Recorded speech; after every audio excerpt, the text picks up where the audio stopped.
கருணாநிதி அவர்களுடைய உடலை பார்ப்பதில் முண்டியடிச்சுக்கிட்டு வந்ததில் 3 பேர் மூச்சு திணறி இறந்தாங்களே. அப்போ அதை எவ்வளோ நாள் பேசுனீங்க? பெரும்பு பணம் அப்படின்னு சொல்லிடுறோம். இல்லை, அப்படி இல்லை. நம்ம பெரும்பேர் தான். புரட்சித்தலைவி அம்மா அவர்கள் மிகப்பெரிய கட்சி கட்டமைப்புள்ள புரட்சித்தலைவி அம்மா அவர்களை முடியை பிடிச்சி இழுத்தாங்க, சேலையை பிடிச்சி இழுத்தாங்க. இப்படி இருந்த சட்டமன்றம் திமுக இருக்கிற சட்டமன்றம். அப்போ போய் நீங்கள் என்ன பண்ணுவீங்க? முதலமைச்சர் அவர் ஆயிட்டா கூட எப்படி அவரால் வர முடியும் மக்கள் மத்தியில்? அப்படி வர முடியலன்னா அவர் எப்படி நல்ல தலைவர்? கமலஹாசன் இந்த தேர்தலை தோற்றுருக்காரு. யார்கிட்ட? வானதி சீனிவாசன். கமலஹாசன் ஃபேமிலியரா வானதி சீனிவாசன் ஃபேமிலியரா? அப்போ ஏன் தோத்தார்? அவங்க ரசிகர்கள் மத்தியிலேயே ரியாக்ஷன் வந்து வேற மாதிரி மாறி இருக்கு அப்படின்னு சொல்லி எப்படி அது பொலிட்டிக்கல் டேமேஜ் இல்லை? அதாவது 1-2 இருக்காங்க. பரவலாக விஜய் கட்சியை சேர்ந்தவர்கள் எங்கேயாவது விஜய்க்கு எதிராக ஒரு சுவரட்டி அடிச்சு விட்டுருக்காங்க. மாவட்ட செயலாளர் செந்தில் பாலாஜி அவர்கள் தோல்வியை தழுவுவார். நவரஸ் தமிழ் நேயர்கள் அனைவரையும் நிகழ்ச்சிக்குள் வரவேற்கிறோம். இன்றைய நேர்காணலில் நம்மோடு இணைந்திருப்பது பத்திரிகையாளர் ராஜா ஸ்டாலின் அவர்கள். அவர்களை நிகழ்ச்சிக்குள் வரவேற்கலாம். வணக்கம். மகாபலிபுரத்தில் கரூரில் பாதிக்கப்பட்ட அந்த குடும்பத்தை விஜய் வந்து சந்திக்கிற செய்தியை வந்து நம்ம கேள்விப்பட்டோம். இந்த சந்திப்பு வந்து மக்கள் மத்தியில் இருதரப்பட்ட கருத்தை வந்து ஏற்படுத்தி இருக்கு. அதாவது ஒரு சிலர் வந்து சரியாக தான் செஞ்சிருக்கிறாரு, அவருடைய அணுகுமுறை வந்து சரிதான், இப்படிதான் இதை செய்ய முடியும் அப்படின்னு சொல்றாங்க. இன்னொரு சிலர் வந்து அது என்னப்பா செத்து போனவங்களை அங்கே போய் பார்க்காம ஆறுதல் கூறுறதுக்கு வந்து சென்னைக்கு கூப்பிட்டுருக்கிறாரு. அரசியல் வரலாற்றிலேயே ஆறுதல் சொல்றதுக்கு ஒருத்தரை கூப்பிடுறது இதான் ஃபர்ஸ்ட் டைம் அப்படிங்கிற மாதிரிலாம் விமர்சனங்கள் எழுந்திருக்கு. நாங்கள் கிட்ட கேட்கறது என்னன்னா, விஜயோடைய இந்த அணுகுமுறை எந்த விதத்தில் சரி, எந்த விதத்தில் தவறு அப்படின்னு நினைக்கிறீங்க? அது இந்த அணுகுமுறை இது வரைக்கும் தமிழ்நாட்டில் யாரும் கடைபிடிக்கல. சரி, அது அந்த வகையில் நம்ம அதை பார்க்கும்போது இது ஒரு தவறான அணுகுமுறையாக இருக்குது. எப்படின்னா, ஒரு சட்டமன்றத்துக்குள்ளே போகிறோம், வெள்ளை சட்டை போட்டுட்டு இப்போ வேஸ்ட் கட்டிட்டு போகிறோங்கிறது ஒரு இடத்துல இருக்கும்போது, அது வெள்ளை சட்டை போட மாட்டேன், நான் டிஷர்ட் போட்டுட்டு போவேன் அப்படிங்கிற ஒரு ஜீன்ஸும் டிஷர்ட்டு போட்டு சட்டமன்றத்துக்குள்ளே போவேன் அப்படின்னா, அப்போ அது அப்போ அந்த உடை போடக்கூடாதுங்கிறதுலாம் ஒன்றும் இல்லை. அப்படி எந்த நெறிமுறையும் கிடையாது சட்டமன்றத்தை பொறுத்த வரைக்கும். ஆனால் அது ஒரு பாரம்பரியமாக கடைப்பிடிக்கிறோம், ஒரு மரபாக கடைப்பிடிக்கிறோம். அப்போ அந்த மரபுகளை உடைக்கக்கூடாது அப்படிங்கிறது தான் இதே தவிர அப்படி நடந்துட்டா தப்பு அப்படிங்கிறதுலாம் ஒன்றும் இல்லை. அதே போல் இவர் போய் பார்த்துருக்கணும் அப்படிங்கிறது தான். ஆனால் வந்து இப்போ இந்த அனிதா நீட்டில் இருந்த அனிதா அவர்களை போய் சந்திச்சது, அவர் வீட்டுக்கு போனது வந்தது, அப்போ இருந்த சூழல் இப்போ அவருக்கு இல்லை. அப்போ ஒரு வெறும் ரசிகர் மன்றமாக இருந்தவர் ஒரு நடிகராக இருந்தார். அதனால் அவர் போக அரசே உதவுச்சு. சரி, இப்போ நீட்டை யார் எதிர்க்கிறாங்க தமிழ்நாட்டில்? அதிகபட்சமாக நான் எதிர்க்கிறேன்னு காட்டுறது திமுக தான். அப்போ என்ன பண்ணுவாங்க? பிஜேபிக்கு எதிராக பழி போகிறதுக்கு விஜயே அவர் உதவினார். அவர் போகிறதுக்கு நீங்கள் உதவுனாங்கன்னு வச்சுங்களேன். ஆனால் இன்றைக்கி என்ன பண்ணுறாங்கன்னா, கரூரில் போய் ஒருத்தர் சந்திக்கிறது கேட்குறாங்க, அரசாங்கத்துக்கிட்ட அனுமதி கேட்குறாங்க, நீதிமன்றத்துக்கு போகிறாங்க. நீதிமன்றம் வந்து ஒரு சில வழிகாட்டு நெறிமுறைகளோட நீங்கள் காவல்துறை அணுக சொல்கிறாங்க. அப்போ காவல்துறை என்ன சொல்கிறாங்க? நீங்கள் ஒரு இடத்த செலக்ட் பண்ணுங்கள், ஒரு மண்டபத்துக்கு வர சொல்லுங்கள், பார்க்கலாம் அப்படிங்கிறாங்க. ஆனால் ஒவ்வொரு மண்டபமும் செலக்ட் பண்ணுற ஒவ்வொரு மண்டபத்துடைய உரிமையாளர்கள் அந்த மண்டபத்தை தரம் இருக்கிறாங்க. என்ன இப்போ கரூர் சம்பவம்னா கரூரில் மட்டும் நடக்கல, ஈரோட்டை சேர்ந்தவங்க இறந்துருக்காங்க, நாமக்கல்லை சேர்ந்தவங்க இறந்துருக்காங்க, அப்படி அந்த சுற்று வட்டார பகுதியில் வந்தவங்க. அப்படிங்கும்போது அவர் கரூர் நடத்தினாலும் ஓகே தான். ஆனால் கரூரில் நடத்த முடியாத சூழல் வருது. பக்கத்துலேயும் முயற்சி எடுக்கிறாங்க. ஈரோடு வரைக்கும் முயற்சி எடுத்துட்டாங்க கட்சியை சேர்ந்தவர்கள், தவைக்கா போன்றவர்கள் சேர்ந்தவர்கள். ஆனால் அவர்கள் போய் அப்படி முயற்சி எடுக்கிற இடத்துல இது வந்து திருமண மண்டபத்தின் உரிமையாளர்கள் இடத்த மறுக்கிறாங்க, நாங்கள் தரமாட்டோம்.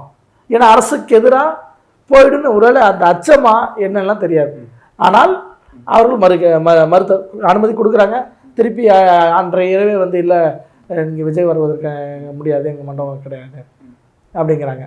அப்போ காவல்துறையிட்டு கேட்குறாங்க, சரி நீங்கள் காவல்துறை ஒரு மண்டபத்தை சொல்லுங்கள். காவல்துறை ஒரு மண்டபத்தை சொல்ல ஒரு 5000 பேர் கூடுற மாதிரி ஒரு மண்டபம். அதில் என்னென்னா சுவர் வந்து சுற்றுச்சுவர், மண்டபத்துடைய சுற்றுச்சுவர் வந்து ஒரு 4 அடி உயரம் தான் இருக்குது. அப்போ ரசிகர்கள் எகிரி குச்சிக்குள்ளே வந்தால் அது இன்னும் ஒரு நெரிசலை உண்டு பண்ணோம், அது வேறு ஒரு சலசலப்பை உண்டு பண்ணுன்ட்டு சரி இது எல்லாத்துக்கும் என்ன பண்ணலாங்கும்போது, சரி வேறு அதை தாண்டி வேறு எங்கேயா வேறு ஒரு கரூர்லேருந்து ஒரு திருச்சிக்கோ இல்லை பெரம்பலூருக்கோ எப்படிங்க கூட்டு வந்தாலும் அதுவும் ஒரு ட்ராவல் தான். அதுக்கு மொத்தமாக மாமல்லபுரம் வந்துட்டால் அது நமக்கு ஓரளவுக்கு நம்ம அதில் கண்ட்ரோல் எடுக்கலாம் அப்படிங்கிற ஒரு முடிவில் தான் இங்கே வர வச்சுருக்காங்க. ஆனால் இன்றைக்கி அந்த கூட்டத்தில் அவர் சொல்லியிருக்கிறார், நடிகர் விஜய் அவர்கள் என்ன சொல்லியிருக்காருன்னா, நான் இங்கே வர வச்சுருக்கேன், என்னை மன்னித்துங்க, உங்கள்கிட்ட மன்னிப்பு கேட்குறேன், மீண்டும் நான் வந்து உங்களை சந்திக்கிறேன், உங்களுடைய கடைசி வரைக்கும் உங்களுடைய குடும்பத்துடைய ஒருவனாக நான் இருப்பேன், திருமணம் படிப்பு போன்ற நல்லது கெட்டதில் அனைத்திலும் நான் உடன் இருப்பேன் அப்படின்னு சொல்கிறாரு. உதவித்தொகையும் செய்வேன் அப்படிங்கிறாரு. ஒரு பாசிட்டிவான விஷயம் என்னென்னா, அரசாங்கமே இழப்பீடு லேட்டாக கொடுக்குற நேரத்தில் இப்போ 39 குடும்பங்களுக்கு வங்கி கணக்குக்கு பணம் அனுப்பிட்டாங்க. என்ன அதாவது இடைத்தரகர்கள் எதுவுமே இல்லாமல் நமக்கு அது பெரிய சிக்கல். அரசு பணம் வாங்குறதே எவ்வளோ சிரமப்படுவோம்னு நமக்கு தெரியும்.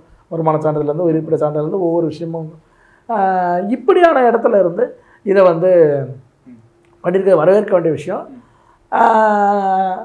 அவர் வந்து இப்போ இதே எடப்பாடியார் போன்ற முதிர்ந்த அரசியல் தலைவர்கள் போவாங்க, ஒவ்வொரு வீட்டை சந்திப்பாங்க. ஒரு பயம் இருக்குங்க. முதல்ல விஜய்க்கு முதல்ல நான் அது ஒரு ஓப்பனாக பேச வேண்டிய விஷயம் என்னென்னா, ஒரு வீட்டுக்கு ஒரு இறந்துட்டாங்க, நீங்கள் நடத்துகிற கூட்டத்தில் இறந்துடுறாங்க, முதல்ல அவர் ஏன் முதல்ல கரூர்லேருந்து வந்தார் அப்படின்னு அவருடைய மனநிலையோட கட்சியோட மனநிலையை சொல்லுவோம். அங்கே ஒரு விஷயம் நடந்தது தன் கூட்டத்தில். அப்போ அவர்களை சந்திக்க அங்கே ஒரு ஹாஸ்பிட்டல் மாதிரி போய் பார்க்குறாருன்னு வச்சுங்களேன், அங்கே இவர் மீது தாக்கப்படலாம். கண்டிப்பாக. ஏன்னா இறந்த குடும்பம் என்ன மனநிலையில் இருக்குன்னு தெரியாது. சரி, அந்த ஒரு அச்சம் வந்து அனைவருக்கும் இருக்கும். கண்டிப்பாக. நீங்கள் ஒரு சாதாரண எம்எல்ஏ இருக்காருங்க, ஒரு அவருடைய கார் இடிச்சு ஒன்று ஆகிடுது, போயிடுறாங்க, ஆஸ்பத்திரி போயிடுறாங்க, இறந்துடுறாரு. திருப்பி அவருடைய இறுதி சடங்கு அந்த நிகழ்ச்சி போய் பார்க்கலான்னு போனால் என்ன நடக்கும் ரியாக்ஷன்? ஒரு எம்எல்ஏ மக்களுக்கு கொந்தளிப்பு இருக்கும். அதான் அவனுடைய மாமா இருப்பான், மச்சா இருப்பான், இப்படி உற்றார் உடனே நண்பர்கள் இப்படி இருப்பாங்கன்னு வச்சுக்கோங்க. பாதிக்கப்பட்டவங்க செய்யலன்னா கூட சுற்றி இருக்கிறவங்க அதை கொண்டு அவர் பிடிக்காதவர்களும் செய்வாங்க. ஒரு எம்எல்ஏ ஒரு கட்சி சேர்ந்தவர் இன்னொரு எதிர்கட்சி சேர்ந்தவர் என்ன பண்ணுவான், ஒரு கல் எடுத்து விடுவான், செருப்பு எடுத்து வீசுவான். அடிக்கிறதுனா அடிச்சு போட்டு உயிரை கொள்றது இல்லை, ஒரு அசிங்கப்படுத்துறது. அதனால் இதெல்லாம் கொஞ்சம் யோசனை பண்ணி ஆக்சுவலாக அந்த இடத்துல வந்து புதிய கட்சினால பேனிக் ஆகிருப்பாங்க. தாவேகா கட்சி அந்த நேரத்தில் வந்து அவங்களால என்ன பண்ணுறதுன்னு தெரியாமல் ஒரு சூழலுக்கு போயிருப்பாங்க. அப்போ நீங்கள் போகலான்னு போய் இல்லை இப்போ போனால் இங்கே பிரச்சனை வரணும்னு கூட முடிவெடுத்து அவர் சென்னைக்கு வந்திருக்கலாம். அதன் பிறகு போகிறதுக்கு அவர் முயற்சி எடுத்திருக்கலாம். ஆனால் அந்த முயற்சிக்கு எல்லாமே முட்டுக்கட்டையாக மட்டும் மிகப்பெரிய ஒரு பெரிய பாறாங்களே தூக்கி வைக்கிறாங்க திமுக, ஆளும் திமுக. ஒவ்வொன்றுக்கும் தடையாகவே இருக்குது. எல்லாமே காவல்துறை நம்ம குறை சொல்கிறது இல்லைங்க. ஏன் குறை சொல்கிறதுனா, ஆளுங்கட்சியாக இருக்கிறவர்களை என்ன டைரக்ஷன் கொடுக்குறாலும் அதை பேஸ் பண்ணி தான் காவல்துறை செயல்பட முடியும். அங்கே இருக்கிற எஸ்பியோடைய விருப்ப வெறுப்பெல்லாம் அதை காட்ட முடியாது, ஒரு கமிஷனருடைய விருப்ப வெறுப்பெல்லாம் அதை காட்ட முடியாது, ஐஜியோடைய விருப்ப வெறுப்பு காட்ட முடியாது. இதுதான் யதார்த்தம். அதனால் வந்து இப்போ போல அப்படிங்கிறது உண்மை தான், போகிறதுக்கான முயற்சி எடுத்தார் அப்படிங்கிறது உண்மை தான். இனிமேட்டு இந்த சம்பவத்துக்கு பிறகு, இந்த மாலிபுரம் சந்திப்புக்கு பிறகு வேறொரு நல்ல வாய்ப்பில் போவாங்க. ஆனால் திமுக போகிறதை விரும்பலை. ஏன்னா அங்கே போனால் முதல் வாக்கு வங்கி சரியும். கரூரில் இருக்கக்கூடிய மாவட்ட செயலாளர் செந்தில் பாலாஜி அவர்கள் தோல்வியை தழுவுவார். அந்த அளவுக்கு பயமா என்ன? ஏன் செந்தில் பாலாஜிங்கிறது கரூரில் செந்தில் பாலாஜியை தவிர்த்துட்டு இன்னொரு அரசியல்வாதியை சொல்ல முடியாது அப்படிங்கிற அளவுக்கு செல்வாக்கு பெற்றவர் அவர் வந்து விஜய்க்கு வந்து பார்த்தா நம்ம வாக்கு சரிஞ்சிடும் அப்படிங்கிற அளவுக்கு பயப்பட வேண்டிய தேவை என்ன? அதாவது விஜய் இந்த சம்பவம் வந்து ஒரு விபத்தாக நடந்துருதுங்க. ஆனால் நடந்து முடிஞ்சதுக்கப்புறம் அது வந்து தவறுகள் நடந்திருக்க தவிர இன்னார் அப்படின்னு குற்றச்சாட்டு சொல்கிற அளவுக்கு இப்போதைக்கு இல்லை, விசாரணை நிலைமையில் இருக்குது. விஜய் மேலே மட்டும்தான் குறை, ஆளும் திமுக அரசு மீதான் குறைன்னு மட்டும் சொல்ல, 2 பேரும் கவனமாக செஞ்சுருக்கலாம் அப்படின்னு தான் சொல்கிறோமே தவிர ஒருத்தரை மட்டும் குற்றச்சாட்டலை. என்ன அடுத்தது ஒரு விபத்து தான். யாருமே போய் வந்து இப்படி ஒரு நடந்தோம், அவரும் விஜயும் திட்டமிட்டு அப்படி ஒன்று செய்ய முடியாது. அரசுக்கும் நாளைக்கு என்ன ஆகும் இப்போ தெரியாது. அதனால் அவங்க ஒரு குற்றவாளிகள் கிடையாது, என்ன ஒரு கிரிமினல்ஸ் கிடையாது 2 தரப்புலையுமே. ஆனால் தவறு ஒரு கவனக்குறைவு, இது வந்து கவனக்குறைவில் தான் எடுத்துக்க முடியும். ஆனால் இந்த கவனக்குறைவு இவ்வளோ பேர் பலி ஆகிட்டாங்கிறதா ஒரு இதே தவிர, ஆனால் இந்த பலியை பயன்படுத்திட்டு தொடர்ந்து ஏறத்தாழ 1 மாதத்து காலமாக திமுக எவ்வளோ பெரிய பிரச்சாரம், ஒவ்வொரு தடவையும் ஊடகங்களில் பேசுவது, அவர்கள் தொலைக்காட்சியில் பேசி இப்படியே இருக்குன்னா எதை காட்டுது? இதே மாதிரியான விஷயம் திமுகவுடைய கூட்டங்கள் நடக்கலையா? என்ன திமுக ஆட்சிகள் நடக்கலையா? என்ன ஏர்மேன் ஷோ என்னாச்சு கலைஞ்சு போகும்போது இப்படி நடந்துச்சு இல்லையா? சரி, அதை விட்டுருங்க. ராஜாஜி ஹாலில் கலைஞர் இறந்த உடனே அவருடைய உடலை பார்க்க எப்படி விஜய் பார்க்கறதுக்கு வந்தாங்களோ, அதுபோல் கருணாநிதி அவர்களுடைய உடலை பார்ப்பதற்கு முண்டி அடிச்சுக்கிட்டு வந்ததில் 3 பேர் மூச்சு திணறி இறந்தாங்களே. அப்போ அதை எவ்வளோ நாள் பேசுனீங்க? அதை 1 வாரம் பேசியிருப்பீங்களா? இல்லை 2-3 நாள் பேசியிருப்பீங்களா?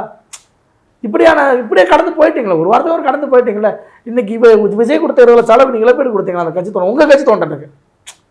இப்போ விஜய் பார்க்க வந்து ரசிகர் கூட்டம், வெறும் அவர் கட்சின்னு மட்டும் சொல்ல முடியாது, ரசிகர் கூட்டம் வந்திருக்காங்க. ஆனால் இவர் கட்சி தொண்டர்கள். கலைஞரை பார்க்க யார் வருவா? அவங்க கட்சி தொண்டர்கள். அவர் கட்சி தொண்டர் 90%, 95% வருவாங்க. அப்புறம் அவர்களுடைய அனுதாபிகள் வருவாங்க. ஆக அவர்கள் இறந்ததுக்கு எவ்வளோ கொடுத்தீங்க? ஆக 2க்குமான வித்தியாசம் இருக்குல்ல. அது விஜய் பணம் கொடுக்கறனால அந்த துயரம் வந்து இல்லை, துயரம்ங்கிறது பெருந்துயரம்ங்கிறது பணம் அப்படின்னு சொல்லிடுறோம். இல்லை, அப்படி இல்லை, நம்ம பெருந்துயர் தான். ஆனால் அரசியல் கட்சியான திமுக பார்ப்பதற்கும் அரசியலில் புதிதாக வந்த விஜய் பார்ப்பதற்கான வித்தியாசத்தை நான் சொல்ல வரேன். என்ன, இவர் வந்து ஒரு குற்றவாளி இடத்துல இருந்து நம்ம விஜய் பார்க்க வேண்டியதில்லைன்னு நான் சொல்ல வரேன். சிபிஐ குற்றவாளியாக தானே சொல்லியிருக்கு. முதல்ல தமிழக காவல்துறையில் அது இருக்கும்போதும் அவர் A1 A2 A3 சொல்லி அவங்க தான் குற்றவாளியாக்கப்பட்டாங்க. நம்ம பட்டியல் போட்டிருப்பாங்க, அது விசாரணையிலையும் அவங்க தான் இல்லை. எப்பயுமே ஒரு குற்றம்னா எடுத்தோடனே நம்ம சார்ஜ் ஷீட் ஃபைல் பண்ணும்போது குற்றவாளின்னு போட்டுருவாங்க. ஆனால் அவர் குற்றம் சுமத்தப்பட்டவர் தான். சரி, அவர் அது குற்றம் நிரூபிக்கப்படுறதுக்கு காலகட்டம் இருக்குது. என்ன, அந்த காலகட்டத்தில் தெரிய வரும். என்ன, அது விசாரணை இப்போ அது 4 ஆண்டுகளில் தெரியும். இதுதான் இது. ஆனால் நான் என்ன சொல்லுவேன்னா, இவர் வந்து கடைபிடிச்ச போக்கு என்பது அவர் பார்க்கலங்கிற ஒரு வருத்தம் இருக்க தவிர, மற்றபடி வந்து மக்கள் மத்தியில், நான் என்னுடைய கருத்தாக மட்டும் சொல்ல, மக்கள் மத்தியில் கரூர் சம்பவத்துக்கு பிறகு மிகப்பெரிய அளவுக்கு பொலிட்டிக்கல் டேமேஜ் ஆகும்னு நினச்சாங்க விஜய்க்கு. ஆனால் பொலிட்டிக்கல் ஆகும்னு நினச்சாங்க, ஆகலை. அப்படி சொல்கிறீங்க, உண்மை அதுதான். என்னன்னா அவங்க ரசிகர்கள் மத்தியிலேயே ரியாக்ஷன் வந்து வேற மாதிரி மாறி இருக்கு அப்படின்னு சொல்லும்போது எப்படி அது பொலிட்டிக்கல் டேமேஜ் இல்லை? அதாவது 1-2 இருக்கானுங்க. பரவலாக விஜய் கட்சியை சேர்ந்தவர்கள் எங்கேயாவது விஜய்க்கு எதிராக ஒரு சுவரட்டி அடிச்சு விட்டுருக்கானா, ஒரு போஸ்ட் விட்டுருக்கானா, ஒரு போராட்டம் பண்ணியிருக்கானா? விஜய் கட்சியை சேர்ந்தவர்கள், என் சக கட்சியை சேர்ந்தவன் உங்களுடைய ரசிகன், இதெல்லாம் நீ பண்ணிட்டீங்க, பண்ணதுனால இதெல்லாம் எங்களுக்கு இழப்புன்னு சொல்லி பேசியிருக்கானா? அப்போ இல்லையே. சரி, இவங்க தான் இல்லை, பொதுமக்கள் ஏதாவது பண்ணியிருக்காங்களா? பாதிக்கப்பட்ட மக்கள் கூட எதுவும், பாதிக்கப்பட்ட மக்கள் பிள்ளைய இழந்த ஒரு தாய் சொல்கிறாங்க.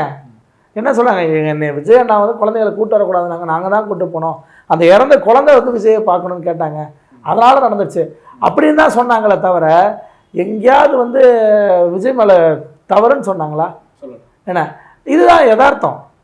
அதாவது அந்த கூட்டத்துக்கு நடுவில் அவ்வளோ கூட்டம் இருக்குது அப்படின்னு சொல்லி அந்த மக்களுக்கு தெரியும். அது உயிரிழப்பு நடக்கிறதுக்கு முன்னாடியும் சரி, நடந்ததுக்கு பின்னாலும் சரி, நான் அதை பற்றி பேசலாம். ஆனால் வந்து அதான் அந்த கூட்டம், அப்படி அவ்வளோ பெரிய கூட்டம் இருக்குது, இந்த கூட்டத்தில் போனால் நம்ம நார்மலாக மற்ற கூட்டங்கள் நிற்கிற மாதிரிலாம் நிற்க முடியாதுன்னு சொல்லி அந்த மக்களுக்கு நல்லாவே தெரியும். தெரிஞ்சுமே அந்த கூட்டத்துக்குள்ளே தைரியமாக குழந்தைய தூக்கிட்டு போகிறாங்கன்னு சொன்னால் விஜய் மேலே இருக்கக்கூடிய ஒரு அளப்பரிய ஒரு அன்பில் போகிறாங்க அப்படின்னு நம்ம எடுத்துக்கலாம். ஆனால் அதே அன்பு தானே அவங்கள பேச வைக்கிறது கூட. இது தப்பு இல்லைங்க, எங்கள் மேலே தப்புன்னு சொல்லி அவங்க மேலே பழியை போட்டுக்கிறதுக்கு அந்த அன்பு ஒரு காரணமாக இருக்கும் தானே? ஆமாம், அது உண்மைதான். அதை வச்சு நம்ம நியாயப்படுத்த முடியாது. இல்லை, அந்த அன்பு மட்டும் இல்லைங்க. இப்போ கூட்ட நெரிசலுங்கிறது இதே மாதிரி கோயில் திருவிழாக்களில் கூட்ட நெரிசல் இருக்குது. என்ன, ஒவ்வொரு இடத்துங்களையும் நம்ம கூட்ட நெரிசலை நம்ம சந்திக்கிறோம். என்ன, ஒரு பேருந்தில் போகும்போது ரொம்ப அதாவது தீபாவளி போன்ற பொங்கல் போன்ற நேரங்களில் ஒரு பேருந்துடைய நெரிசல் எப்படி இருக்குது, என்ன, இப்படி நிறைய பார்க்குறோம். ஆனால் என்ன விஷயம்னா, இது வெறும் நெரிசலாக மட்டும் இல்லாமல் அதில் ஒரு தவறு நடந்திருக்கு. அந்த தவறு நடந்தால் தான் விசாரணை சிபிஐ வரைக்கும் போயிருக்கு. அந்த தவறு எந்த தரப்புலேருந்து நடந்திருக்குங்கிறத நம்ம கண்டுபிடிக்கப்பட வேண்டிய விஷயம். ஏன்னா வந்து எங்கே தவறு நடந்திருக்குன்னா, இங்கே நிறைய சந்தேகத்தை தோன்ற விஷயங்கள் அதில் நடந்திருக்கு. அப்போ அந்த விஷயங்கள்லாம் பார்க்கும்போது தான் அப்போ இது வந்து வெறும் கூட்ட நெரிசல் வந்து ஏற்படுத்தப்பட்ட ஒன்றாக இருக்குது அப்படின்னு நம்ம யூகிக்க வேண்டியது இருக்குது. அப்போ அது யார் ஏற்படுத்தினா, அது ஆளும் அரசா இல்லது விஜயா அப்படிங்கிறது விசாரணையின் அடிப்படையில் தான் தெரிய வரும். அப்போ அதுதான் அதில் நோக்கமே தவிர, கூட்ட நெரிசல் மக்கள் நிறைய சந்திச்சிருக்கோம். என்ன, அதில் கூட்ட நெரிசலில் குழந்தைகளை கூட்டு போகிறது போகக்கூடாது தான். ஆனால் அப்படி போனது நிறைய விஷயம் நடந்திருக்கேன். உள்ளூர் திருவிழாக்களே நடக்கும். உள்ளூர் நடக்கக்கூடிய நீங்கள் ஒரு திருச்செந்தூர் முருகன் கோயில் மாதிரியான, நம்ம கள்ளழகர்கள் மதுரை கள்ளழகர் கோயில் மாதிரியான விஷயத்தை மட்டும் இல்லை, அதை தாண்டி சின்ன சிறிய கோயில்கள் கூட அந்த உள்ளூர்காரர்களை விட 10 கிராமம் வந்து சேரும்போது கூட்டமாக இருக்கும். இப்போ எங்கள் ஊரில் பார்த்தோன்னா குவாகம் உளுந்தூர்பேட்டையை சேர்ந்தவன் நான், குவாகம் திருவிழாவில் அவ்வளோ பேர் கூடுவாங்க, கூட்டம் அவ்வளோ நெரிசல் இருக்கும். ஆனால் அந்த நெரிசல் நடக்குதுன்னா யாரும் ஒரு திட்டமிட்டு ஒரு விஷயத்தை செய்யலைங்கிறோம். இங்கே அப்படி ஒன்று நடந்திருக்க வாய்ப்பு இருக்குன்னு தான் விசாரணை பண்ணிட்டு இருக்காங்க. அந்த அடிப்படையில் தான் அந்த விஷயத்தை நம்ம பார்க்குறோம். ஓகே சார், இப்போ நீங்கள் பேசும்போது சொன்னீங்க விஜய் முயற்சிகள் எடுத்தார், அங்கே போகிறதுக்கான முயற்சிகளை எடுத்தார், ஆனால் அவரால் முடியலை, பல சிக்கல்கள், அது ஏதோ எந்த பக்கத்துலேருந்து வந்திருந்தாலும் சரி நிறைய சிக்கல்னால அவரால் போக முடியலை. மேபி அவர் இன்னொரு நாள் அதுக்கு வாய்ப்பு அமைந்து போகலாம் அப்படின்னு சொல்லி. நான் என்ன கேட்குறேன்னா, அவர் வந்து இப்போ ஒரு நடிகர், இப்போ அரசியல் கட்சி தொடங்கி ஒரு அரசியல் தலைவர், இன்னும் அவங்க கட்சியில் ஒரு எம்எல்ஏ கிடையாது, இன்னும் அவங்க தேர்தலை சந்திக்கல, இனிமேல் தான் அவர்கள் தேர்தலை சந்திக்க போகிறாங்க, அவங்களுடைய வாக்கு வங்கி எப்படி இருக்க போகுது அப்படிங்கிறது தெரிய போது, அவங்க என்ன மாதிரி உருவெடுக்க போகிறாங்கிறது தான் இனிமேல் வரப்போகுது. வெறும் ஒரு நடிகராக இப்போ ஒரு கட்சியின் தலைவராக இருக்கும்போது அவரால் மக்களோடு மக்களா பழக முடியல, அதுக்கான வாய்ப்புகளை அவரால் அமைச்சிக்க முடியல அப்படிங்கும்போது, அதாவது மற்ற தலைவர்கள் இப்ப எடப்பாடி பழனிசாமி போய் மக்கள் மத்தியில மக்களோட மக்களா நின்று சந்திச்சிட முடியும், ஸ்டாலின் கூட போய் நின்று சந்திச்சிட முடியும், அவரோட எஸ்கார்டோட போய் சந்திச்சிட முடியும். ஆனா அதையெல்லாம் மீறி ஒரு பெரிய பாதுகாப்பு தேவைப்படுது அவரால். இப்போ நம்ம சமீபத்துல சில நியூஸ்லாம் படிச்சோம், அவர் மக்களை சந்திக்கிறது ஹெலிகாப்டர்லாம் துபாயில இருந்து வரப்போகுது அப்படிங்கிற மாதிரி படிச்சோம். இன்னொன்னு கரூருக்காக பெர்மிஷன் கேட்கும்போது கூட என்ன சொன்னாங்கன்னு சொன்னா, நாங்க போற சாலைகள்ல இவ்வளவு கிலோமீட்டருக்கு எங்களுக்கு மக்கள் யாரும் இருக்கக்கூடாது. அதாவது இதுக்கு முன்னாடி எந்த ஒரு தலைவர்களும் கோராத ஒரு பாதுகாப்பு கோரிக்கைலாம் அவங்க என்ன செஞ்சாங்கன்னு சொன்னா கேட்டாங்க. அப்ப இவ்வளவு சிரமப்பட்டு தான் அவர் பொது வழியில மக்கள் மத்தியில வர முடியுது அப்படிங்கும்போது, நாளைக்கு ஒருவேளை அவர் நினைக்கிற கனவு அவருக்கு சாத்தியமானா கூட, முதலமைச்சர் அவர் ஆயிட்டா கூட, எப்படி அவரால் வர முடியும் மக்கள் மத்தியில்? அப்படி வர முடியலன்னா அவர் எப்படி நல்ல தலைவராக இருக்கும்? ஆட்சிக்கு அதிகாரத்துக்கு வந்ததுக்கு பிறகு காவல்துறை அந்த பணியை பார்த்துக்க போது, உளவுத்துறை அந்த பணியை பார்த்துக்க போகுது. ஆனால் அது பிரச்சனை இல்லை. இப்போ ஏன்னா அது ஏதாவது கட்சிக்கு தான் அனுபவம் இல்லை, ஆனால் காவல்துறைக்கும் உளவுத்துறைக்கும் இவர் நாளைக்கு அதிகாரத்தை கைப்பற்றினா பார்த்துக்க கூடிய அனுபவம் அவர்களுக்கு உண்டு. பல்லாயிரக்கணக்கான கூட்டத்தை பார்த்தவர்கள் அவர்கள், அது பிரச்சனை இல்லை. ஆனால் கட்சியில் இருப்பவர்களுக்கு அந்த அனுபவம் இல்லைங்கிறது நம்ம வெளிப்படையாக ஒத்துக்க வேண்டிய விஷயம் தான். அது குறைனா குறை தான், அதில் வந்து இது தப்பு சரிங்கிறதுலாம் ரெண்டாவது விஷயம். ஏன்னா இதே சம்பவம் எடப்பாடி நடந்திருந்தா என்ன பண்ணியிருப்பாருன்னா, கட்டாயம் அவர் வீடு வீடாக போய் பார்த்துருப்பார். ஏன்னா அவருக்கு அந்த செல்வாக்கு இருக்குது, என்ன மக்களை போய் சந்திப்பதற்கான அந்த கட்சி கட்டமைப்பு இருக்குது. அந்த ஒன்றிய செயலாளர், கிளை செயலாளர்கள், மாவட்ட செயலாளர், அந்த ஊருக்காரர்கள் அனைவரும் போய் அந்த கிராமத்தை பார்த்து பேசி இவர் வருவதற்கான அனைத்து ஏற்பாடும் பண்ணியிருப்பார்கள். காவல்துறையே தடை எப்படி உடைக்கணும்னு அதிமுகவுக்கு தெரியும். என்ன இதே சென்டரில் மண்ணு போட்ட விஷயம் அதிமுக நடந்துச்சுல்ல, இருந்தும் தொடர்ந்து மீட்டிங் நடத்துனாங்கல்ல. எத்தனை கூட்டங்க? கிட்டத்தட்ட 180க்கு மேற்பட்ட கூட்டத்தை இல்லை, ஒரு இழப்ப கூட இல்லாமல் எடப்பாடி கூட்டத்தை நடத்தி முடிச்சாரு, நடத்திட்டு இருக்காரு. அப்போ என்ன அர்த்தம்? அதுதான் கட்சியுடைய அனுபவம். இப்போ எத்தனை ஆயிரம் பேர் கூடனாலும், 10,000 பேர் கூடனாலும், 20,000 பேர் கூடனாலும், லட்சம் பேர் கூடனாலும் இப்படி தான் அந்த கூட்டத்தை நடத்தணும். தலைவர்கள் வரும்போது இடம் இருக்கு. நீங்கள் எங்கேயாவது எடப்பாடி கார் மோதி ஏதாவது ஒன்று ஆச்சுன்னு சொல்லுங்க. அதெல்லாம் யதார்த்தமா நடக்குது. திருமாவளவனுடைய கார் ஆக்சிடென்ட் ஆச்சு, இல்லை அது விஷயத்துக்குள்ள போல. எடப்பாடியார் கார் மோதி ஏதாவது நடந்திருக்கா இப்பயாவது? இது வரைக்கும் நடந்தது. ஏன்னா கூட்டத்தை பார்த்தால் சீரான வேகத்தில் செல்வாங்க. இவர்களைப் போல ஊர்ந்து போவதோ அல்லது வேகமாக போவதோ கிடையாது. அப்போ அதுதான் அந்த அனுபவம். எடப்பாடியாருடைய டிரைவர் யாராவது பார்த்தீங்கன்னா, இது போன்ற கூட்டங்களில் ஓட்டி அனுபவம் பெற்றவர்கள் எல்லாத்துலேயும் அந்த அனுபவம் இருக்குங்க. நீங்கள் தண்ணி கொண்டு வந்து கொடுக்குறது, மைக்கை பிடிக்கிறது, கேமராமேன்லேருந்து எல்லாமே புதியவர்கள் இருக்காங்க. எல்லாத்துலேயும் அனுபவம் வாய்ந்தவர்களாக தான் வச்சுருப்பாங்க. புதியவர்கள் பேரலாக இருப்பாங்க. புதியவர்களுக்கும் வாய்ப்பு இருக்கும், ஆனால் பழையவர்களுடைய ஆலோசனை பேரில் நடந்துட்டு இருக்கோம் லைவாக. இப்படி தான் மொத்த விஷயம் நடக்கும். ஒரு மாநாடு நடக்குதுன்னா மாவட்ட செயலர், இப்போ நீங்கள் அதிமுக கட்சியில் நான் சொல்கிறேன், யாராவது ஒருத்தர் 10 வருஷம் மாவட்ட செயலாளர் காட்டுங்க, 10 வருஷம் ஒன்றிய செயலாளர் காட்டுங்க. கிளைச்சலை கூட அப்படி ஆக முடியாதுங்க. கிளைச்சலை கூட வந்து கட்சியில் இருந்தீங்கன்னா, நான் பெரிய ஆள், ஊரில் எனக்கு செல்வாக்கு இருக்குன்னா உடனேலாம் ஆக்கிட மாட்டாங்க. முதல்ல உறுப்பினர் ஆகுங்க, வேலை செய்யுங்க. அதே மாநில பொறுப்பு கூட கொடுத்துருவாங்க. மாநிலத்தில் ஒரு அணி, இந்த அணிக்கு நீங்கள் வந்து மாநில பொறுப்பாளர் அப்படின்னு போட்டுவாங்க. ஆனால் கிளை செயலாளர்னா அதுதான் கட்சியுடைய நேரடி பொறுப்பு. கிளை செயலாளர், ஒன்றிய செயலாளர், மாவட்ட செயலாளர் போன்ற பதவிகளை அனுபவத்தின் கட்சியில் இருந்த அனுபவத்தின் பேரில் தான் அந்த முன்னோடிகளுக்கு பொறுப்பு கொடுப்பாங்க அதிமுக. நீங்கள் வெளியே எவ்வளோ பெரிய பேச்சாளர்கள், எவ்வளோ பெரிய செல்வாக்கு பொருந்தலாம், மக்கள் செல்வாக்கு பொருந்தலாம் இருங்க. ஆனால் கட்சிக்கு வந்தீங்கன்னா மாநிலத்துக்கு ஒரு முக்கிய ஒரு மதிப்புக்குரிய பொறுப்பு கொடுப்பாங்களே தவிர மாவட்ட செயலர் ஆக்க மாட்டாங்க. மாவட்ட செயலர் யார் ஆகிருப்பானா அந்த கட்சியிலே இருந்து அனுபவம் வாய்ந்தது நிறைய வெளியிருந்து. இப்போ திமுகவில் அதிமுக எத்தனையோ அவன் பேர் அங்கே வெளியே போய் நீங்கள் அமைச்சராக இருக்காங்களா திமுகவில், அந்த மாதிரி வேறு கட்சியில் வந்து இங்கே யாராவது மாவட்ட செயலாக இருக்காங்களா? என்ன ரொம்ப ரேருன்றாரு. ஏதாவது 1-2 விதிவிலக்குகள் இருக்குது. ஆனால் அவர்களையும் கூட்டு கட்சியில் 5 வருஷம் 10 வருஷம் வச்சுருந்தா கொடுப்பாங்க. இப்போ செஞ்சி ராமச்சந்திரன் இருக்கார், மதிமுகவில் மத்திய அமைச்சராகவே இருந்தவர். என்ன அடுத்து திமுகவுக்கு போனார். இன்றைக்கி அவர் வந்து அதே செஞ்சு பகுதியில் இப்போ ஒரு பொறுப்பு, ஒரு முக்கியமான பொறுப்பில் மாநில பொறுப்பில் இருக்காரே தவிர ஒரு மூத்தர் அடிப்படையில்.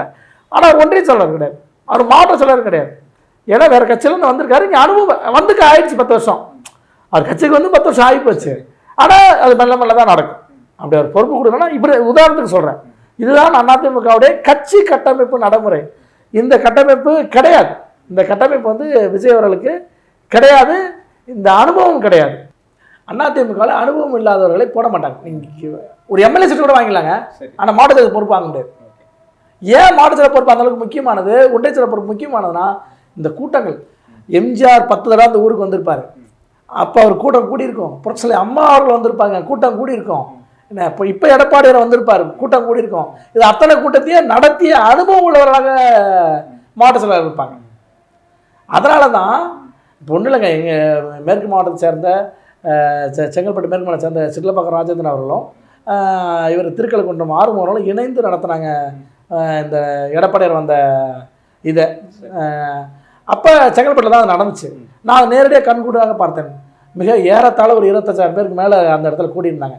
ஆனால் செங்கல்பட்டு டோல்கேட் முடிச்ச உடனே செங்கல்பட்டு ஊர்வலம் போகும் தெரியுமா, அங்கே இருந்த கூட்டத்தை கார்களை வந்து கண்ட்ரோல் பண்ண ஆரம்பித்தாங்க. கிட்ட அனுமதிக்கலை. என்ன அப்படியே போய் அங்கங்கே பார்க்கிங் தான் இது பண்ணாங்க, அலோவ் பண்ணாங்களே தவிர மற்றபடி மக்கள் வந்து அந்த கூட்டத்துக்கான பேருந்துகள் போய் டைவர்ஷன் பண்ணிட்டாங்க. எடப்பாடியார் வாகனம் உள்ளே வந்த உடனே எங்கே செங்கல்பட்டு டோல்கேட்டில் அங்கேருந்தே மிதமான சீரான வேகத்தில் போகுது. என்ன கூட்டம் நடத்துகிற ஒரு பேசுகிற பாயிண்ட்டாக அந்த பாயிண்ட் வரைக்கும் போய் நிற்கிது. அப்போ எந்த கூட்டமும் தள்ளுமுள்ளு வரல. ஏன்னா இதான் ரூட்டு, இந்த இடத்த நிற்க போகிறாங்க. அது சின்ன சின்னதாக இந்த இடத்துல அந்த இடத்துல நகருது, அப்படி தான் இந்த இடத்துல அந்த இடத்து வரைக்கும் போகிறதில்ல.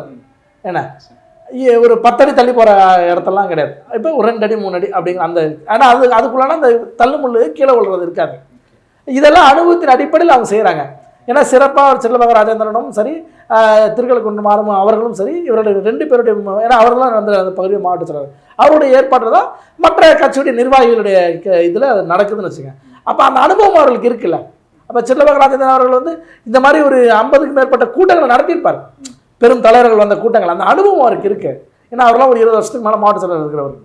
இப்படி தான் ஆறுமுகம் அவர்களும் இந்த மாதிரி நீண்ட நாள் மாவட்ட செயலாளர் இருக்கக்கூடியவர். அப்போ இப்படியான விஷயம் வந்து இங்கே இருக்கான்னா விஜய் கட்சியில் அது இல்லை. ஏன்னா ஒரு அரசியலுக்கே புதியவர்களாக இருக்கிறாங்க. இவங்க எம்ஜிஆரை பார்த்து சூடு போட்டுக்கிறாங்க. ஆனால் லட்சக்கணக்கான மக்கள் கூட அந்த மாநாடுகளை ரொம்ப சிறப்பாக நடத்தி முடிச்சிருந்தாங்க. ஒரு மாநாடுங்கிறது ஒரு பொதுக்கூட்டத்துக்கான இடம் இருக்குது, ஸ்பேஸ் இருக்குது. அதுக்கும் இதுக்குமான வித்தியாசம், இடம் வந்து குறுகிய இடம். இந்த இடத்துக்குள்ள நீங்கள் அதை எப்படி கண்ட்ரோல் பண்ணுவீங்க அப்படிங்கிறது. இது வந்து இடம் பறந்து இருந்த இடம். நீங்கள் சுற்றி விவசாய நிலத்தெல்லாம் வாங்கி அந்த விவசாயிகளுக்கான பயிர்களுக்கு இழப்பீடு கொடுத்தா அந்த விக்ராண்டி மாநாட்டெல்லாம் போட்டாங்க. ஸோ அதுக்கான சூழல் வேறு. நீங்கள் பறந்து இருந்த இடத்துல நீங்கள் எவ்வளோ கூட்டம் கூட்டலாம். ஒரு இவ்வளோ தான் இடங்கும் போது இந்த இடத்துக்குள்ளே நீங்கள் கூட்டம் கூட்டுவது, அந்த கூட்டத்தை எப்படி கண்ட்ரோல் பண்ணது போன்ற விஷயங்கள்லாம் அதில் கவனிக்கப்பட வேண்டிய விஷயம். அப்போ அந்த அனுபவம் தான் அவருக்கு வேணுங்கிறோம். இவர்களே இருந்தால் இப்போ வர வழியில் வந்து அங்கங்கே நின்று கையசைச்சு மக்களை பார்த்து பேசியிருந்தால் குறைஞ்சிருக்கும். அது காவல்துறை போட்ட கண்டிஷன் தான், இவங்களை போட்ட கண்டிஷன் இல்லை. காவல்துறை நடுவில் போய் எங்கேயும் நிறுத்தக்கூடாது, மேலே ஏறி கையசைக்கக்கூடாது, இப்படிப்பட்ட விதிமுறைகள்லாம் வகுத்தாங்க. ஆனால் அதையெல்லாம் வகுத்தாலுமே அதை கண்ட்ரோல் பண்ண முடியும். இது எடப்பாடிக்கு இதே விதிமுறைகள்லாம் வகுக்கிறாங்க. எல்லாம் இவருக்கு இருக்க அதே விதி ஏதோ எடப்பாடியாருக்கும் பொருந்தும். ஆனால் எடப்பாடி எப்படி கண்ட்ரோல் பண்ணுறாரு? பேருந்துக்குள்ளே இருந்துக்கிட்டே கையசைச்சு அதை அப்படியே இது பண்ணி அந்த சீரான வேகத்தில் போய் மக்களை பார்த்து போகும்போது கூட்டம் ஒரு இடத்த நோக்கி டென்சிட்டி ஆகலை, அடர்த்தி ஆகலை, அப்படியே பரவலாக இருக்குது. அப்போ அதுதான் அந்த ஒரு கூட்ட நெரிசல் இறக்கக்கூடிய நிகழ்வுகளை உருவாக்காமல் இருக்குது. ஏன்னா 170 தொகுதிக்கு மேலே போயிட்டார் இப்போ இந்த சமீபத்தில், இந்த ஒரு 2-3 மாதங்கள்லேயே. அப்போ இது எப்படி வந்து அதிமுக சாத்தியப்படுதுன்னா, இது அந்த அனுபவமின்மை என்பது தவைக்காவல் இருக்குது. அதை அவர்கள் தான் சரி செய்யணும். அப்போ என்ன பண்ணணும்னா, ஆல்ரெடி அனுபவம் வாய்ந்த கட்சி மற்ற பிற கட்சியில் சேர்ந்த எம்எல்ஏ எம்பிக்களை அவங்க கட்சிக்கு வர வைக்கிறதுக்கான முயற்சி எடுக்கணும். இல்லை அவங்க அந்த கட்சிகளுக்கு போகணும் அப்படி சொல்கிறீங்களா? இல்லை சரி, இது வரைக்கும் ஒரே ஒரு எம்எல்ஏ எக்ஸ் எம்பி தாவேக்காக்கு வந்திருக்காங்களா? ஏதாவது செய்தி பார்த்துருக்கீங்களா? ஏன் வரல? எல்லாரும் கட்சி தான் வருவாங்கல்ல. அப்போ இது ஏன் இவங்க கவனம் செலுத்தலை? அதாங்க அரசியல் அனுபவமின்மை. நீங்கள் முஸ்லீம் வந்து ஒரு சும்மா ஒரு ஒரு ஒரு சின்ன பகுதியில் எம்எல்ஏவாக இருந்தார். அவருடைய அனுபவம் வந்து மொத்த தமிழக முழுக்க அளவுக்குலாம் பொருந்தாது. அப்போ அதை அவர் உணரணும். என்ன இப்போ தேர்தல் வகுப்பாளருக்கு அர்ஜுனா ஆதவர்ஜுனாரிலிருந்து மற்றவர்கள்லாம் இதெல்லாம் முக்கியமாக கவனிக்கப்பட வேண்டிய விஷயம்னு நம்மை போடுறோன்னு சொல்லும்போது காது கொடுத்து கேட்டுக்கணும். இல்லை நாங்கள் தான் மெத்த படித்தவர்கள் நினச்சா இப்படி தான் நடக்கும். இல்லை இந்த கீழ்மட்டத்தை தாண்டி விஜய்க்கு வந்து சரியான ஒரு கைடன்ஸ் போய் சேரலன்னு நினைக்கிறீங்களா? அது இருக்க வாய்ப்பு அதிகம். ஏன்னா அதுதான் இப்போ வந்து நிறையா வெறும் கூட்டம் மட்டும் இல்லைங்க. இந்த சனிக்கிழமைங்கிற ப்ரோக்ராமே போட்டதை ஒரு நியாயப்படுத்தினார்ல. எப்படி சொன்னாங்கன்னா, நீங்கள் விடுமுறை நாளில் நாங்கள் வரோம், அப்போ விடுமுறை நாளில் கூட்டம் கூட்டிச்சுட்டாங்க. விடுமுறை நாளுக்காக தான் அவங்ககிட்ட வந்தோம் நாங்கள். இப்போ விடுமுறை நாளில் வந்தனால கூட்டம் கூட்டிச்சு. நீ வார நாள் இருந்தால் இந்த அளவுக்கு கூட்டம் இருந்திருக்காது. பொதுமக்கள் நடமாட்டார்கள, வெளியூர் போகிறவன் வரவன் லீவாக இருக்கிறதுனால சரி லீவு தானே போய் பார்த்துட்டு வந்து நாளைக்கு ஜாலியாக இருக்கலாம், அடுத்த நாள் சண்டே. அப்போ இப்போ இந்த திட்டமிடல் தப்புன்னு தெரியுதா? சுட்டு போட்டு இப்போ ஒரு விஷயம் நடந்ததுக்கு பிறகு நீங்கள் சுட்டு போட்டீங்கன்னா அதுக்கு எத்தனை பேர் இழப்பு? 41 உயிர்கள் இழப்பு. அப்போ இதே தான் அரசியல் அனுபவம். அதாவது இப்படியான சூழலில் போனால் விஜய் கட்சி இப்படியான சூழலில் போனால் வாக்கு வாங்குவீங்க. சீமான் எப்படி 30 லட்சம் வாக்கு வாங்கிட்டு ஒரே ஒரு எம்எல்ஏ கூட இல்லாமல் இருக்காரோ அதுபோல் நீங்களும் அதே 30 லட்சம் அதில் கூடுதலாக கூட வாங்குங்க. ஆனால் எம்எல்ஏக்கள் இருக்க மாட்டேங்க. இருந்தால் ஒற்றை இலக்க எண்கள் இருப்பீங்க. விஜய் ஜெயிச்சிருப்பாரு, கூட யாரோ 1-2 பேர் அறுதி தான் ஜெயிச்சிருப்பாங்க. அப்படி ஜெயிக்கிறதுனால அவங்களுக்கு ஏதாவது பிரோஜனம் இருக்குமா? இருக்காது, கட்டாயம் இருக்காது. நீங்கள் 2 எம்எல்ஏ 4 எம்எல்ஏ வச்சு என்னதை பண்ணுவீங்க? இப்போ 2 எம்எல்ஏ 4 எம்எல்ஏ வச்சிருக்க விடுதலை சிறுத்தைகள் கட்சியாக இருக்கட்டும், ஏங்க காங்கிரஸ் கட்சி என்னங்க பண்ணுது? 18 எம்எல்ஏ வச்சுருக்காங்க, அவங்களால என்னங்க பண்ண முடியுது? யதார்த்த உண்மை தான். நீங்கள் ஒரு காங்கிரஸாவது எண்ணிக்கை அதிகமாக இருக்கனால ஒரு சட்டமன்றத்தில் ஒரு குரலாவது எழுப்புனா அதை செவி கொடுத்து காது கொடுத்து கேட்டாகணும். வேலுமுறை ஒரே ஒரு எம்எல்ஏ தான், கூட்டணிக்குள்ளே தான் இருக்காரு, எவ்வளோ சண்டை போடுறாரு. ஆனால் காங்கிரஸ் சண்டை போட்டு பார்த்தீங்களா? அப்படியான விஷயம் நடக்கலையா? ஏன் நடக்கலை? அப்போ அதுதான் நான் புரிஞ்சுக்க வேண்டிய விஷயம். விஜய் அவர்கள் வெற்றி பெற்று உள்ளே போனாலும் நீங்கள் தோழமை சக்திகளோடு உள்ளே போகிறது தான் சிறந்தது. நம்ம தான் இதுன்னு நீங்கள் நினச்சிக்கிட்டிங்கன்னா ஒரே ஒரு சட்டமன்றத்தை மட்டும் ஜெயிச்சு நீங்கள் சட்டமன்றத்துக்குள்ளே ரெகுலராக போக மாட்டீங்க. ஏன்னா சட்டமன்றம் அவ்வளோ மோசமானது. புரட்சித்தலை அம்மா அவர்கள் மிகப்பெரிய கட்சி கட்டமைப்புள்ள புரட்சித்தலை அம்மா அவர்களை முடியை பிடிச்சி இழுத்தாங்க, சேலையை பிடிச்சி இழுத்தாங்க. இப்படி இருந்த சட்டமன்றம் திமுக இருக்கிற சட்டமன்றம் என்ன? அப்போ போய் நீங்கள் என்ன பண்ணுவீங்க என்ன? அதனால் தான் வெற்றி பெறணும்னா அதிமுக போன்ற பல வாய்ந்த கட்சிகளோடு இணைந்து தேர்தலை சந்திப்பது. பூத் வேலை செய்ய முடியாது உங்களுக்கு தேர்தல் நேரத்தில், அனுபவம் இல்லைங்க. அப்போ தேர்ந்து நின்று நீங்கள் தேர்தலை சந்தித்தா மட்டும்தான் நீங்கள் வெற்றி பெற்று வைப்பீங்க. அதிமுக நான் சேர மாட்டேன்னா திருப்பி இது ஒன்று அதிமுக திமுக தான் சாய்ஸு என்ன? அதிமுக திமுக எல்லாம் 3வது ஒரு அணி தமிழகத்தில் வென்றதே கிடையாது. ஏதாவது ஒன்று சொல்லுங்கள். காங்கிரஸ் தனிச்சு நின்று ஜெயிச்சிருக்கு. இந்த தர மக்கள் நல கூட்டணி என்னாச்சு? இருந்துதான். அதிமுக இருந்தனால பயனடைச்சாங்க. பாமகவும் 18 எம்எல்ஏ 20 எம்எல்ஏ இருந்தாங்க. எப்படி இருந்தாங்கன்னா திமுக அதிமுக கூட்டணியில் இருந்த காலத்தில் இருந்தாங்க. தனிச்சு நிற்கும் அவங்களே 4 எம்எல்ஏ தான் ஜெயிச்சாங்க. ஆக கூட்டணியில் இருந்தவங்க ஜெயிக்க முடியுமே தவிர தனிச்சு நின்றுலாம் ஜெயிச்ச வரலாறே கிடையாது. ஒரே ஒரு முதல் தேர்தல் 1951 SS ராமதாஸ் படைச்சா ஜெயிச்சார். ஆனால் அவர் காங்கிரஸ் கட்சியில் இருந்தார். அங்கே நின்று அத்தனை வேட்பாளர் முன்னாள் காங்கிரஸில் இருந்தவங்க. அந்த அனுபவம் இருந்துச்சு. இவங்கள்ட்ட அந்த அனுபவம் இல்லைங்க. இந்த பிரச்சனைகளுக்கு அப்புறம் இன்னைக்கு இந்த குடும்பங்களை அவர் சந்திச்சிட்டாரு. அவருக்கும் ஒரு மனசில் இருந்த ஒரு பெரிய வாரம் இறங்கின மாதிரி இருந்திருக்கலாம். அந்த பிரச்சனையிலிருந்து அவர் மீண்டு வரலாம். இதுக்கப்புறம் அவருடைய அரசியல் பிரவேசம் பயணம் எப்படி இருக்கும் அப்படின்னு நினைக்கிறீங்க? அடுத்து மக்கள் சந்திக்கிறதா இருக்கட்டும், பிரச்சாரங்களாக இருக்கட்டும், இதுக்கப்புறம் எப்படி ஹேண்டில் பண்ண போகிறாங்க? எந்த மாதிரியான திட்டங்களோடு அவங்க செயல்படுவாங்கன்னு நினைக்கிறீங்க? இப்போ இந்த இறப்புக்கு பிறகு அவர்கள் புதிய அணி ஒன்று உருவாக்கி கட்சியை வழிநடத்துவதற்காக உருவாக்கியிருக்கோன்னு சொல்கிறாங்க. அது சொல்கிறத படி இப்போ என்னை போன்றவர்கள்லாம் சொல்கிறோம் இல்லையா? நான் இல்லை, பல விமர்சகர்கள் அரசியல் விமர்சகர்கள் சொல்லுவோம், மூத்தவர்கள் சொல்லுவோம். முன்னாள் எம்எல்ஏக்கள் எம்பிக்கள் வெளியே இருக்கிறவங்க எத்தனை பேர் கவனிக்கப்படாமல் இருக்கிறவங்களாம் இருக்கிறாங்க. ஏன்னா செல்வாக்கு இல்லாமல், அதாவது அந்த கட்சியில் திமுக போன்ற கட்சியில் இருந்து மதிமுக போன்ற கட்சியில் இருந்து செல்வாக்கு இல்லாமல் இருக்கிறவர்களாம் இருக்கிறாங்க. அவர்களை எல்லாம் ஒருங்கிணைத்து கொண்டு அரவணைத்து கொண்டு அதோடு மட்டுமில்லை இயக்க அரசியலாக பண்ணவங்கிறதுனால தமிழ்நாட்டில் தமிழர் பிரச்சனைக்காக நின்றவங்க, தலித் பிரச்சனைக்காக நின்றவங்க, பஞ்சமி நிலத்தை மீட்பதற்காக நின்றவங்க, இப்படியான கம்யூனிஸ்ட் இயக்கங்கள் இருந்தவங்க, இப்படியான அனுபவசாலிகளை, எழுத்தாளர்களை, பேச்சாளர்களை கொண்ட ஒரு புதிய அணியை அவர்கள் உருவாக்கி அதை செய்யும்போது தான் வெற்றி பெற முடியும். கமலஹாசன் இந்த தேர்தலை தோற்றுருக்காரு. யார்கிட்ட? வானதி சீனிவாசன். கமலஹாசன் ஃபெமிலியரா, வானதி சீனிவாசன் ஃபெமிலியரா? அப்போ ஏன் தோத்தார்? இதான் இவர்களுக்கு அனுபவம். இந்த அனுபவத்தை இவர்கள் மனசில் வச்சுக்கணும். இந்த படிப்பினையை, அப்போ இந்த படிப்பினையை சொல்லுகிற ஆட்கள் கூட இருக்கணும். அதை விட்டு நான் விஜய்கிட்ட இதை பேச மாட்டேன், அதை பேச மாட்டேன், இதை எங்களை சொல்ல முடியாது, இந்த ஃப்ரீடமும் அவர்கிட்ட வரணும். ஏன்னா எனக்கு வர மாதிரி தான் தெரியுது. விஜய் அப்படி ஒன்றும் நடந்துக்கிற மாதிரி ஒரு நான் சொல்கிறத கேட்க மாட்டேன் அப்படிங்கிற மாதிரிலாம் எனக்கு தெரியல. ஆனால் விஜய் கூட இருப்பவர்களுக்கு அனுபவமின்மையாக இருக்குன்னு தான் நம்ம கருதுகிறோம். அப்படி இருக்கிற அணியை உருவாக்கணும். வெறும் மெத்தப்படுத்துறவர்களை மட்டுமே, அதாவது தேர்தல் யூக வகுப்பாளர்களை மட்டுமே வைத்துக்கொண்டு அதை செய்ய முடியாது. ஏன்னா அனுபவத்தை விட சிறந்த ஆசான் இல்லை. என்ன இப்போ நம்ம இவ்வளோ விஷயம் பேசுகிறேன்னா, நான் என் வயதைக்குள்ள நான் ஏறத்தாழ கல்லூரி காலத்தில் வந்தேன். 20 ஆண்டுகள் எனக்கு அரசியல் அனுபவம் இருக்குது. போராட்டங்கள் நடத்துகிற பல்வேறு போராட்டங்கள், கூடங்குளம் போராட்டத்தில் பல்வேறு போராட்டங்களை இதே சென்னை மாநகரத்தில் நடத்தியிருக்கோம். அப்போ இந்த அனுபவத்தை நம்ம வைத்துக்கொண்ட ஒரு விஷயத்தை நம்ம பேசுகிறோம், இப்படி அணுகிறோம். ஆனால் இதே போல் அனுபவம் உள்ளவர்கள் எவ்வளோ பேர், எத்தனை 1000 பேர்கள் இருக்காங்க தமிழ்நாட்டில். நீ வெறும் பெரிய கட்சியாக மட்டும் பார்க்க வேணாம், சிறிய சிறிய இயக்கங்களை வேலை பார்த்தா எவ்வளோ பேர் இருக்காங்க. என்ன சிறிய இயக்கங்கள் மெரினா கடற்கரையில் மேற்பேர் இயக்கத்தால் எத்தனை ஆயிரம் பேரை கூட்டம் முடிச்சுது. எல்லா தமிழ் தேசிய இயக்கங்களும் சேர்ந்து கூட்டுற கூட்டம். ஜல்லிக்கட்டு போராட்டத்தை அவ்வளோ இருந்து ஏன் அதில் எந்த உயிரிழப்பும் இல்லை? அதை எல்லா தமிழ் தேசிய இயக்கங்களும் சேர்ந்து நடத்தின கூட்டம், கட்சி நடத்தலை. ஆனால் நடத்த முடிச்ச தமிழகம் முழுக்க தீயா பரவச்ச ஜல்லிக்கட்டு போராட்டம், அது எப்படி செய்ய முடிஞ்சுது? அப்போ இது போன்ற அரசியலில் நல்ல மாற்றம் வர வேண்டும், நல்லது நடக்கணும் அப்படின்னு நினச்சி செயல்பட்ட இயக்கவாதிகள்லாம் கூட இருந்தாங்க, அதை வழி நடத்தினாங்க அந்த போராட்டங்களை. அப்போ அதுபோல் இந்த கட்சியை வழிநடத்தணும் இவர்கள் தான் புதியவர்கள் அப்படி தேர்ந்தெடுக்கணுமே தவிர அதை விட்டுட்டு மீண்டும் மீண்டும் வந்து யோகப்பாளர்களை மட்டுமே நம்புவது. யோகப்பாளர் தப்புன்னு நான் சொல்ல வரல, யோகப்பாளர்களும் தேவை. ஆனால் களப்பணியில் வேலை செய்த முன்னாள் அனுபவசாலிகளை இவர்கள் வந்து கட்சியில் இணைத்து கொண்டு பயணிப்பது என்பது சிறந்தது. அவர்களை வெற்றியை நோக்கி கொண்டு போவோம் அப்படிங்கிறதான். ஓகே சார், ரொம்ப நன்றி. அனுபவமும் அறிவும் சேர்ந்தவங்கள கூட வச்சிருந்தாங்கன்னா அரசியலில் அவங்க நல்லாவே பயணிக்க முடியும் அப்படின்னு சொல்லியிருக்கீங்க. தொடர்ந்து பேசலாம் சார். ரொம்ப நன்றி, நிறைய தகவல் சொன்னாங்க. மிக்க நன்றிங்க.